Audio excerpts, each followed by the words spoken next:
Keeping food at the right temperature is one of the most important ways to keep people safe. Harmful bacteria thrive between 5 degrees Celsius and 63 degrees Celsius, the danger zone.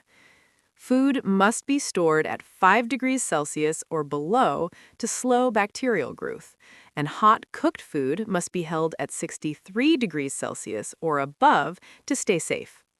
Always check your fridge and freezer temperatures. Use a clean probe thermometer and never guess.